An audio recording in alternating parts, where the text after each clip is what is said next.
লাল দিকে যেমন লাল নয়, জামাত ইসলাম ইসলাম নয়। লাল দিঘি যেমন লাল নয়, জামাত ইসলাম যেরকম ইসলাম নয়, নামদারি সুন্নিরাও কোনোদিন সুন্নি নয়। শালারা বাটফার, ঠিক কিনা জোরে কর। বিএনপির সাথে জামাত ইসলাম ছিল, আওয়ামী লীগের সাথে জামাত ইসলাম ছিল, তাদের থেকে আমরা কিচ্ছু পাইনি। বিএনপি যখন ক্ষমতায় ছিল, সুন্নিরা তখন বিএনপির সাথে ছিল। আওয়ামী লীগ যখন ক্ষমতায় ছিল, সুন্নিরা তখনও আওয়ামী লীগের পক্ষে গান গাইছে, সুন্নিরা বিএনপির পক্ষে গান গাইছে। সুন্নিরা হলো এই দেশের রাজাকারের বংশধর, কারণ যখন যেই দল আসে তখন সেই দলের সাথেই তারা করে, মিলতে থাকে পেট বাঁচানোর জন্য। আল্লাহ বাটফা, ঠিক কিনা জোরে কন। এই সুন্নিদের দ্বারা আমরা কোনো সময় কোনো কিছু পাই নাই। আমাদের নবীকে যখন গালি দেওয়া হয় তখন এই সুন্নিরা ঘরে বসে থাকে বিড়ালের মতন, বাইরে বার হয় না। সুন্নিরা কোনো বাইরে বার হয় না। যখন নবীকে গালি দেওয়া হয় তখন সুন্নিরা বের হয় না, এরা ঘরে বসে থাকে আর ওয়াহাবি করে কওমি আলেমদেরকে বকে। কওমি আলেমরা তো যখন নবীকে গালি দেওয়া হয় তখন রাস্তায় নামে, মিছিল নামায়, আমার নবীকে কেন গালি দেওয়া হয়েছে। এই সুন্নি নামের ভণ্ডরা তখন নামে না, রাস্তায় নামে না। আসলে সারা বাটফার। ভবিষ্যতে যদি জাতীয় সংসদ থেকে এমপিদের আপনারা কিছু পেতে চান, এই জোটের নেতৃত্ব যেই থানায় যেই কানে যাবে, সকল সুন্নিগণ ঐক্য হয়ে সেই প্রার্থীকে ভোট দিয়ে জাতীয় সংসদে।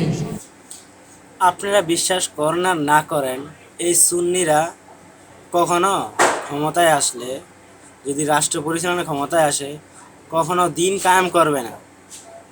তাদের যে প্রার্থী, তাদের মুখে দাঁড়িয়ে নেই, তারা কিভাবে সুন্নি দাবি করে আমি এটা বুঝিনি। তাদের মুখে তো দাঁড়িয়ে নাই, যে প্রার্থী দাঁড়া করাইছে তাদের মুখে দাঁড়িয়ে নেই, তারা কিভাবে আমরা এটা বুঝি না যে ক্ষমতায় গিয়ে তারা দিন কায়েম করবে, নবীর সুন্নত করবে। তারা সুন্নি দাবি করে, কিন্তু তাদের যাকে দাঁড়া করাইছে প্রার্থী হিসাবে মোমবাতি বা মার্কা দিয়া, তার মুখে দাঁড়িয়ে নেই, দাঁড়িয়ে রাখছে একবারে লেবেল কইরা। এটা বুঝে আসে না, বিষয়টা একটু ভেবে দেখা দরকার। এই প্রিয় দেশ স্বাধীন সোনার বাংলাদেশে মাজার ভাঙার চমৎকার আমরা দেখতেছি। আপনারা বলুন, আমরা মাজারের পক্ষে ছিলাম, মাজারের পক্ষে আছি, মাজারের পক্ষে থাকবো। কেউ যদি মাজারকে ভাঙার চেষ্টা করে, সকল সুন্নি জোট এক হয়ে তাদের প্রতিবাদ করতে চাই কি চাই না। শালার আমার একটা জিনিস বুঝে আসে না, কোন হালারা মাজার ভাঙে আর কোন হালারা মাজার তৈরি করে। একটা জিনিস বুঝে আসে না, যে মাজার তৈরি করছে ঠিক আছে, মাজার অর্থ তো কবর, কিন্তু কবরের চারিদিকে দেওয়াল কইরা, উপরে দেওয়াল কইরা ছাদ দিব, এটা কোন ইয়াতে হাদিসে পাইছে আমি এটা বুঝে আসে না। যাকে এটা করছে ধরলাম, তারা এটা করছে, হাদিসে পাইছে করছে, কিন্তু মাজার তারা গাঞ্জা খায়, শিরকি বেদাতি করে, এগুলো না বন্ধ কইরা মাজার ভাঙিয়া ফেলে।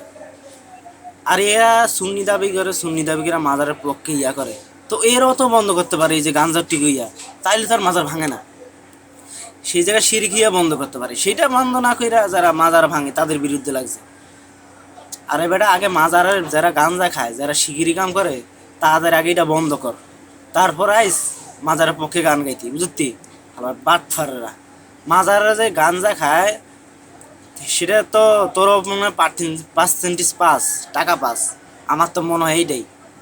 কারণ তোর তো মাজারের পক্ষে মাজার যে না ভাঙে চিলাচিলি করস, তো মাজারে এই যে শিরকি বিদাতি ভণ্ডামি চলে, এগুলো বন্ধ কর আগে।